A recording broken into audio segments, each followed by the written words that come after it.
Hello friends, welcome to my channel vision Guru. So ఇవాళ మనం 10th క్లాస్లో ఉన్నటువంటి థర్డ్ లెసన్ హమ్ భారత్వాసి లెసన్ ఎక్స్ప్లెనేషన్ అనేది చూద్దాం. మీరు కానీ నా వీడియో చూడడం ఇదే ఫస్ట్ టైం అయితే వెంటనే లేట్ చేయకుండా నా ఛానల్ని సబ్స్క్రైబ్ చేసుకోండి. బెల్ ఐకాన్ని క్లిక్ చేయడం మాత్రం మర్చిపోవద్దు. బెల్ ఐకాన్ని క్లిక్ చేస్తేనే నేను వీడియో అప్లోడ్ చేసిన వెంటనే మీకు నోటిఫికేషన్ అనేది వస్తుంది. సో మనం లేట్ చేయకుండా క్లాస్ స్టార్ట్ చేసుకుందాం. సో మన లెసన్ నేమ్ ఆల్రెడీ నేను చెప్పాను కదా, हम भारतवासी. तो हम भारतवासी इसका मतलब क्या है? భారతవాసి అంటే ఎవరు? భారతదేశంలో నివసించేటువంటి ప్రజలు అంటే మనమే. హమ్ భారత్వాసి, మనము భారతీయులము, భారతదేశంలో నివసించేటువంటి మనం. సో మనం మన గురించి తెలుసుకోబోతున్నాం. మనం ఎలా ఉండాలి, ఈ దేశానికి మనం ఏం చేయాలి, సో వీటన్నిటి గురించి మనం ఈ లెసన్లో చెప్పుకోబోతున్నాము. హమ్ భారత్వాసి यह एक कविता पाठ है. तो इसे लिखने वाले आर.पी. निशंक है. सो దీన్ని రాసింది आर.पी. निशंक. तो इसमें हम पहले उन्मुखीकरण के बारे में बात करेंगे. तो देखिए, अनेक स्थानों से बहने वाली सभी नदियाँ अंत में समुद्र में ही मिलती है. उसी प्रकार अलग अलग धर्म में जन्म लिए मनुष्य भी परमात्मा के पास पहुँचते हैं. कोई भी धर्म छोटा या बड़ा नहीं होता. मानव जाति एक है, मानव धर्म एक है. तो यह बातें किसने कहा है? స్వామి వివేకానంద. చూడండి, ఇక్కడ చాలా మంచి వాక్యాలు చెప్పారు, మంచి మాటలు చెప్పారు. సో స్వామి వివేకానంద చెప్పినటువంటి కొన్ని మంచి మాటలను ఇక్కడ ఇవ్వడం జరిగింది. ఏం చెప్పారు? అనేక స్థానों से बहने वाली सभी नदियाँ अंत में कहाँ मिलती है? समुद्र में मिलती है. చూడండి, మనకి నదులు అనేవి చాలా ప్రవహిస్తాయి. ఒక్కొక్క చోట ఒక్కొక్క నది ప్రవహిస్తుంది. కానీ అన్ని నదులు చివరికి ఎక్కడికి వెళ్ళి చేరుతాయి? సముద్రంలోకే వెళ్ళి చేరుతాయి. అదేవిధంగా అలగ్ అలగ్ ధర్మ మే జన్మ లియే మనుష్య భీ పరమాత్మకే పాస్ పహుంచతే హై. అలాగే వేరే వేరే ధర్మాల్లో పుట్టినటువంటి మనుషులు కూడా చివరికి ఎక్కడికి చేరుతారు? పరమాత్మ దగ్గరికి, అంటే ఆ భగవంతుడి దగ్గరికి. భగవంతుడు అందరికీ ఒక్కటే, కానీ రూపాలు వేరు. ఒక్కొక్కరు ఒక్కొక్క రూపంలో ఆయన్ని కొలుస్తారు, అంతే తేడా. సో అలా మనము ఏ ధర్మంలో పుట్టినా, ఏ కుటుంబంలో పుట్టినా, ఎలాంటి ప్లేస్లో మనం ఉన్నా కూడా చివరికి చేరాల్సింది మాత్రం ఆ దేవుడి దగ్గరికే. కోయి భీ ధర్మ ఛోటా యా బడా నహీ హోతా. ఏ ధర్మం కూడా, ఏ రిలీజియన్ కూడా వీళ్ళు తక్కువ కులం, అది ఎక్కువ కులం, లేకపోతే వీళ్ళ రిలీజియన్ గొప్పది, వీళ్ళ రిలీజియన్ గొప్పది కాదు, ఇలా ఏదీ ఉండదు. అందరూ సమానమే, అందరూ ఒకే జాతి. ఏ జాతి? మానవ జాతి. మానవ ధర్మ ఏక్ హై. సో అందరి ధర్మం కూడా ఒక్కటే. ఎవరి ధర్మం చెప్పినా, ఎవరి మతం చెప్పినా ఏం చెప్తుంది? ఒక్కటే చెప్తుంది. ఇతరులకు సహాయపడండి, మంచిగా ఉండండి, ఇదే కదా చెప్తుంది. కాబట్టి మానవ జాతి అంతా ఒక్కటే అని స్వామి వివేకానంద చెప్పారు. దీనికి సంబంధించి ఇక్కడ 3 ప్రశ్నలు అడగడం జరిగింది. నదియా కిస్మే విలీన్ హోతీ హై. और दूसरा प्रश्न है, इसमें किस किस को एक बताया गया है. సో ఇక్కడ ఫస్ట్ క్వశ్చన్ ఏంటి? నదియా కిస్మే విలీన్ హోతీ హై. నదులన్నీ చివరికి ఎక్కడికి చేరుతాయి? ఎందులో కలుస్తాయి? నెక్స్ట్ క్వశ్చన్, ఇస్మే కిస్ కిస్ కో ఏక్ బతాయా గయా హై. సో నెక్స్ట్ క్వశ్చన్లో ఏం అడిగారు? ఇక్కడ ఎవరెవరిని, అంటే అందరూ ఒక్కటే అన్నారు. సో అంటే ఇక్కడ అందరూ అంటే ఎవరెవరు అని అడుగుతున్నారు. థర్డ్ క్వశ్చన్, మానవ జాతి ఏక్ హై, ఇస్ పర్ అప్నే విచార్ బతాయే. సో మానవ జాతి అంతా ఒక్కటే అని చెప్పాము, దీని మీద మీ అభిప్రాయం ఏంటి అని అడుగుతున్నారు. నెక్స్ట్ చూసినట్లయితే उद्देश्य में हम देखेंगे तो छात्रों में कविता, गीत आदि की रचना शैली का विकास करना और उनमें देशभक्ति के साथ साथ विश्व बंधुत्व, विश्व शांति, अहिंसा, त्याग, समर्पण आदि सद्गुणों का विकास करना तथा भारत को और भी सशक्त कर अंतर्राष्ट्रीय स्तर पर अग्रसर करने की प्रेरणा देना इस पाठ का मुख्य उद्देश्य है. ఏం చెప్తున్నారు ఇక్కడ? ఉద్దేశ్యులు ఈ లెసన్ యొక్క ఈ పాఠం వెనక ఉన్నటువంటి ఉద్దేశం ఏంటి, ఆ మోటివ్ ఏంటి అంటే, ఇక్కడ చూసినట్లయితే పిల్లల్లో కవిత అంటే మన రచనలు, కవితలు, గేయాలు ఏవైతే ఉన్నాయో సో అవి ఎలా ఇచ్చున్నారు, ఆ రచనా శైలి అనేది పిల్లల్లో పిల్లలకి తెలియాలి. అలాగే దేశభక్తి గురించిన భావన పిల్లలందరిలో కూడా పెంపొందించాలి. విశ్వబంధుత్వ విశ్వశాంతి అంటే ప్రపంచ శాంతి, ప్రపంచంలో ఉన్న వాళ్ళందరూ ఒక్కటే అనే భావన పిల్లల్లో కలగాలి. అహింసా మార్గంలో పిల్లలు నడవాలి. ఫ్యూచర్లో త్యాగం అంటే ఏంటి, సమర్పణ అంటే ఏంటి, దేశం కోసం ప్రాణాలు ఇవ్వడం అంటే ఏంటి, ఒకరికి హెల్ప్ చేయడం అంటే ఏంటి, ఇలాంటి గుణాలన్నీ కూడా పిల్లల్లో పెంపొందించాలి. సో అని చెప్పేసి, అంతేకాకుండా ఇవన్నీ ఎప్పుడైతే పిల్లలు నేర్చుకుంటారో అప్పుడు మన దేశం అనేది అన్ని దేశాల కంటే గొప్ప స్థానంలో ఉంటుంది. సో దీనికోసం ఈ లెసన్ ఇవ్వడం జరిగిందనమాట. विधा विशेष। तो यह पाठ कैसे विधा है, अभी अभी हमने बताया यह एक कविता पाठ है। प्रस्तुत कविता देशभक्ति की भावना पर आधारित है। సో ఇక్కడ ఇచ్చినటువంటి ఇది లెసన్ హమ్ భారత్వాసి అనేది ఒక కవిత. అదేవిధంగా ఇది దేనికి సంబంధించినటువంటి కవిత, దేశభక్తికి సంబంధించినటువంటి కవిత. యహ గేయ కవిత హై, ఇది పాడుకోదగ్గటువంటి ఒక రాగయుక్తంగా పాడదగినటువంటి ఒక కవిత. इसमें तुकांत शब्द प्रथम प्रेरणार्थक क्रिया व सामान्य भविष्य में है। సో దీంట్లో తుకాంత శబ్ద్ అలాగే ప్రథమ ప్రేరణార్థక క్రియ మరియు సామాన్య భవిష్యత్ కాలంలో ఉంది అన్నమాట. यह कविता बच्चों में सत्य, अहिंसा, त्याग और समर्पण की भावना जागृत कर उन्हें विश्व बंधुत्व की ओर कदम बढ़ाने की प्रेरणा देती है। సో పిల్లల్లో త్యాగము, సమర్పణ ఇలాంటి భావనలు పెంపొందించి పిల్లలని అహింసా మార్గం వైపు నడిపించి వాళ్ళల్లో ప్రపంచమంతా ఒక్కటే, మానవజాతి అంతా ఒక్కటే అనే ఫీలింగ్ కలుగజేయడమే ఈ ముఖ్య ఉద్దేశం, ఈ పాఠం వెనకాల ఉన్నటువంటి ముఖ్య ఉద్దేశం. అదేవిధంగా కవి పరిచయం ఇక్కడ చూసినట్లయితే మనం ముందుగానే చెప్పుకున్నాం, హమ్ భారత్వాసి, దీన్ని రాసింది ఆర్పి నిశంక్. సో ఈయన గురించి కొన్ని పాయింట్స్ ఇక్కడ టెక్స్ట్ బుక్లో ఇవ్వడం జరిగింది. సో దీనికి కొంచెం ఒక 1 or 2 ఎక్స్ట్రా అడిషనల్ పాయింట్స్ కూడా యాడ్ చేసి మనం కవి పరిచయం నేను మీకు పాయింట్ వైజ్ చూపిస్తాను. ఇక్కడ చూసినట్లయితే సో కవి పరిచయం ఆర్పి నిశంక్. సో ఆర్పి నిశంక్ పిక్చర్ కూడా నేను ఇక్కడ మెన్షన్ చేస్తున్నాను. तो देखिए, एग्ज़ाम के पॉइंट ऑफ व्यू में हम कवि परिचय को या लेखक परिचय को हमें इस तरह पॉइंट्स वाइज लिखेंगे तो यहाँ पे మార్క్స్ ఈజీలీ మిల్ జాయేంగే. నేను ముందుగానే చెప్పాను మీకు ప్రీవియస్ వీడియోస్లో కూడా, కవి పరిచయ కానీ లేఖక్ పరిచయ కానీ రాసేటప్పుడు ఇలా పాయింట్స్ నీట్గా మనం మెన్షన్ చేసాము అంటే మనకి మార్క్స్ అనేవి ఫుల్ మార్క్స్ పడతాయి. సో ఇక్కడ చూడండి, కవి కా నామ్ రమేష్ పోఖరియాల్ నిశంక్ హై. ఆర్పి నిశంక్ కా పూరా నామ్, సో ఆర్పి నిశంక్ ఈయన ఫుల్ నేమ్ వచ్చేసి మనకి రమేష్ పోఖరియాల్ నిశంక్. సో ఈయన ఒక పొలిటీషియన్ అనమాట. అలాగే ఈయన మంచి మంచి రచనలు కూడా రాశారు. ఇంకా జన్మ 15 జూలై 1959, ఈయన ఎప్పుడు జన్మించారు అంటే 15 జూలై 1959 ఈయన జన్మించడం జరిగింది. జన్మస్థాన్, ఈయన పుట్టినటువంటి ప్లేస్ పినాని గాంవ్, ఉత్తరాఖండ్. అలాగే ఈయన రచించినటువంటి ప్రముఖ రచనలు చూసినట్లయితే మనం 10 కవితా సంగ్రహ, 12 కహానీ సంగ్రహ, 10 ఉపన్యాస్, 6 బాలా సాహిత్య, సమర్పణ, నవ అంకుర్, ముఝే విధాతా బన్నా హై. సో ఇవన్నీ కూడా ఈయన రచించినటువంటి ముఖ్య రచనలు. అదేవిధంగా విశేషతాएं, उत्तराखंड के पूर्व मुख्यमंत्री थे, वर्तमान में केंद्र सरकार के मानव संसाधन विकास मंत्री है.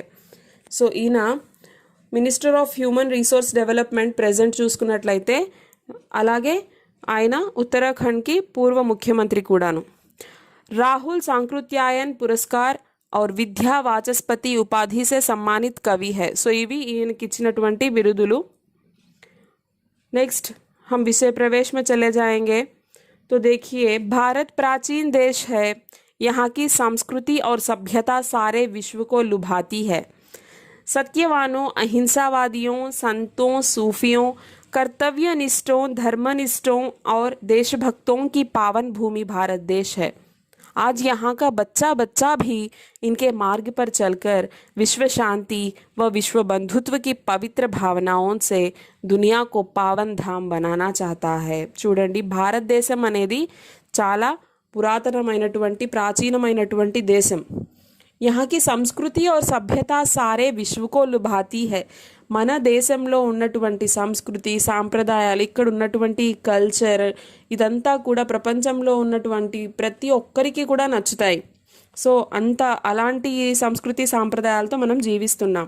సత్యవానో అహింసావాదిयों संतों सूफियों कर्तव्यनिष्ठों धर्मनिष्ठों और देशभक्तों की पावन భూమి భారతదేశ్ है. మన దేశం భారతదేశం అనేటువంటి ఎలాంటిది అంటే, సో సత్యమైన మార్గంలో నడిచిన వాళ్ళు, అహింసా మార్గంలో నడిచినటువంటి వాళ్ళు, గొప్ప గొప్ప వ్యక్తులు జన్మించినటువంటి, కర్తవ్యాన్నే ముందంజగా ఉంచేటువంటి వాళ్ళు, ధర్మపరాయణులు, దేశభక్తి ఉన్నటువంటి ఎంతోమంది జన్మించినటువంటి పావన్ భూమి, పుణ్యక్షేత్రం లాంటిది మన భారతదేశం అనేది.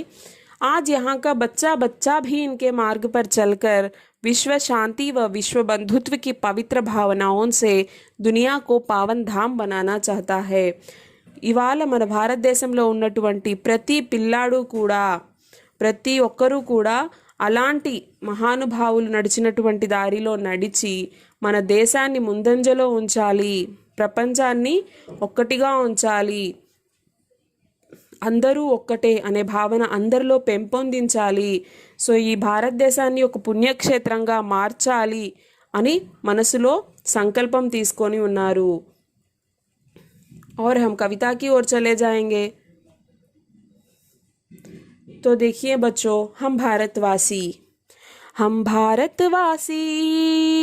दुनिया को पावन धाम बनाएंगे. मन में श्रद्धा और प्रेम का अद्भुत दृश्य दिखाएंगे. मन में श्रद्धा और प्रेम का अद्भुत दृश्य दिखाएंगे. हम भारतवासी दुनिया को पावन धाम बनाएंगे. ऊंच नीच का भेद मिटाकर दिल में प्यार बसाएंगे.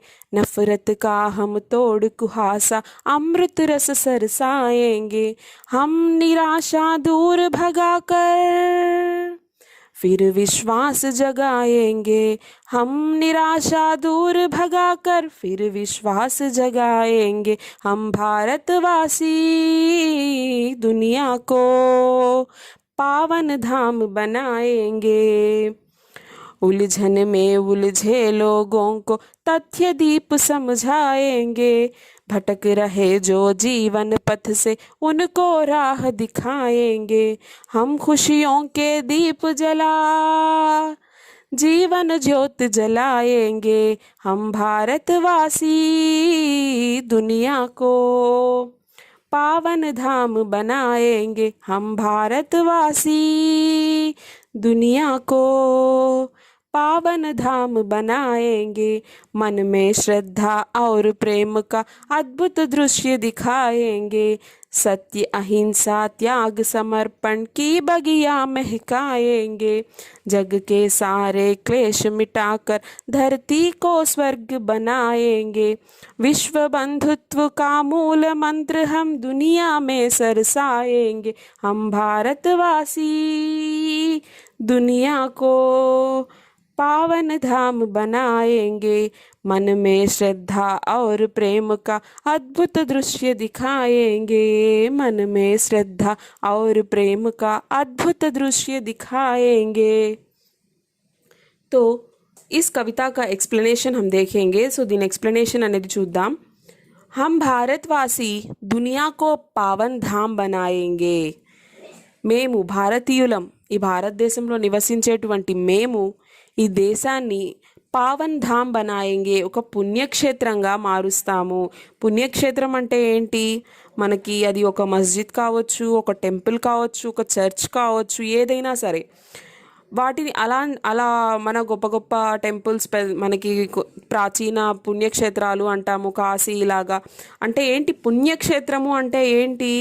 అక్కడ అందరూ నిర్మలమైన స్వచ్ఛమైన మనసుతో, చెడు ఆలోచనలు ఏవీ లేకుండా, అంటే మంచిగా ఆలోచిస్తూ ఇతరులకి చెడు చేయాలి అనే ఉద్దేశంతో ఎవరు పుణ్యక్షేత్రాలకి వెళ్ళరు. అక్కడ ఏంటి? కల్మషం లేని మనసులతో అందరూ కూడా చాలా పవిత్రమైనటువంటి ఆలోచనలతో మాత్రమే ఉంటారు. అలాంటి ఒక పుణ్యక్షేత్రంగా మేము మా భారతదేశాన్ని ఉంచుకుంటాం. అంటే ఏంటి, ఇక్కడ మేమందరం కూడా ఎవరికి చెడు చేయాలి అని కానీ, ఒక హింసా మార్గం అని కానీ ఏమీ ఆలోచించకుండా అందరం మంచిగా ఉంటాము. మేమంతా కూడా మా దేశాన్ని ఒక పుణ్యక్షేత్రంగా మార్చుకుంటాము. మనమే శ్రద్ధ और प्रेम का अद्भुत दृश्य दिखाएंगे. तो यहाँ पे क्या बोल रहे हैं, मन में श्रद्धा और प्रेम का, మనసులో శ్రద్ధతో మీ భారతదేశం పట్ల, ఇతరుల పట్ల, ప్రతి ఒక్కరి పట్ల ప్రేమ భావన కలిగి ఉంటాము. అలాంటి ఒక అద్భుత దృశ్యాన్ని మేము ప్రపంచానికి చూపిస్తాము. అలా మేము మా భారతదేశాన్ని మారుస్తాము. ऊंच नीच का भेद मिटाकर दिल में प्यार बसाएंगे. ऊंच नीच, ఇక్కడ చూడండి, ऊंच नीच. సో అంటే ఏంటి, ఎక్కువ తక్కువ అనేటువంటి తేడాలు అన్నీ మేము తుడిచేస్తాము. దిల్ మే ప్యార్ బసాయేంగే, మనసులో కేవలం ప్రేమని మాత్రమే మేము ఉంచుకుంటాము. నఫరత్ కా హమ్ తోడు కుహాసా అమృత రస సరసాయేంగే. నఫరత్ అంటే ఏంటి, ద్వేషం. సో ద్వేషము అనేటువంటి ఆ తెరని, ఆ మంచు తెరని, కుహాసా మతలబ్ ఇక్కడ కుహాసా అంటే ఏంటి, ఒక తెర, మంచు తెర లాంటిదనమాట. అంటే ద్వేషం అనేటువంటి ఆ తెరని మేము తుడిచేస్తాము, దాన్ని తొలగించేస్తాము. అమృత రస సరసాయేంగే. సో అమృతంలాగా అంటే ఇక్కడ ప్రేమనే చూపిస్తాము ప్రతి ఒక్కరి పట్ల. ఆ ద్వేషం అనేటువంటి ఆ అడ్డుతెరని, ఆ పొరని తీసేస్తాము. హమ్ నిరాశ దూర్ భగాకర్ ఫిర్ విశ్వాస జగాయేంగే. సో నిరాశని మా దరి చేరనివ్వము, నిరాశ నిస్పృహలని మేము దూరంగా పెట్టేస్తాము. దూర్ భగాయేంగే, దూరం తరిమేస్తాము. ఫిర్ విశ్వాస్ జగాయేంగే, మాలో నమ్మకాన్ని పెంపొందించుకుంటాము. హమ్ భారత్వాసీ ఇస్ దునియాకో పావన్ ధామ్ బనాయేంగే. సో మేము భారతీయులమంతా కలిసి ఈ ప్రపంచాన్ని ఒక పుణ్యక్షేత్రంగా మార్చేస్తాము. ఉల్झन में उलझे लोगों को तथ्य दीप समझाएंगे. చూడండి, उलझन में उलझे लोग मतलब जो दुखी होते हैं, जो సమస్యओं में ఉల్झే होते हैं, ఎవరైతే కష్టాల్లో చిక్కుల్లో ఉంటారో, కష్టాల్లో ఉంటారో, ఏమీ తోచని అలాంటి స్థితిలో ఉంటారో వాళ్ళకి మేమేం చేస్తాము, తథ్య దీప సమझाएंगे, వాళ్ళకి మేము ఆసరాగా ఉంటాము. వాళ్ళకి ఒక ఆశా దీపాన్ని మేము చూపిస్తాము. భటక్ రహే జో జీవన పథ సే ఉన్కో రాహ దిఖాయేంగే. क्या करेंगे हम, भटक रहे जो जीवन पथ से, ఎవరైతే జీవితంలో ఉన్నటువంటి ఆ మంచి మార్గం నుంచి తప్పిపోయి తిరుగుతూ ఉంటారో, అంటే ఏం చేయాలో తోచని స్థితిలో ఉంటారో, చెడు దారిలో వెళ్తూ ఉంటారో అలాంటి వాళ్ళకి ఉన్కో రాహ దిఖాయేంగే. यहाँ पर राह दिखाना मतलब क्या है, उन्हें మార్గదర్శన్ కర్నా. ఇక్కడ ఏంటి, రాహ దిఖానా అంటే వాళ్ళకి దారి చూపిస్తాము. వాళ్ళకి చెడేదో మంచేదో మేము చెప్తాము. వాళ్ళకి మంచి దారి ఏది, ఎటు వెళ్ళాలి అనేటువంటి ఆ మార్గదర్శకంగా మేము ఉంటాము. హమ్ ఖుషియోం కే దీప్ జలా జీవన్ జ్యోత్ జలాయేంగే.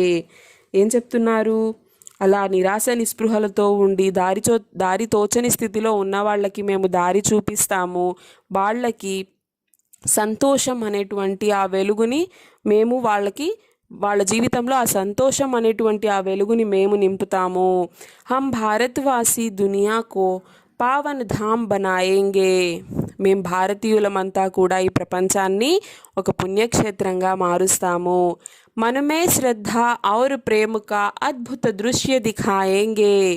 సో ఇందాకే చెప్పాం మనం, మనమే శ్రద్ధ और प्रेम का अद्भुत दृश्य दिखाएंगे. మనసులో మేము ప్రేమ, శ్రద్ధ ఇలాంటి భావనలు మాత్రమే ఉంచుకొని మీకు ఈ అద్భుత దృశ్య దిఖాయేంగే. సో అంటే మనకి ఒక అద్భుతమైనటువంటి దృశ్యం చూసినప్పుడు ఎలాంటి అనుభూతి కలుగుతుంది, ఒక పుణ్యక్షేత్రానికి వెళ్ళినప్పుడు మనకి ఎలాంటి అనుభూతి కలుగుతుంది, ప్రతి ఒక్కరిలో అలా కలిగేలాగా మేము ఈ దేశాన్ని, ఈ ప్రపంచాన్ని మారుస్తాము అంటున్నారు. సత్య అహింస త్యాగ్ సమర్పణ की बगिया महकाएंगे. यहाँ पे देखिए, बगिया महकाना मतलब क्या है, जैसे कि बाग में फूलों से खुशबू आती है. సో మనం ఒక గార్డెన్కి వెళ్ళామనుకోండి, అక్కడ రకరకాల అందమైనటువంటి పువ్వులు ఉంటాయి. సో ఆ పువ్వుల నుంచి మంచి సువాసన వస్తుంది, చూడ్డానికి చాలా అందంగా ఉంటుంది. అలా మా దేశాన్ని మేము మారుస్తాము.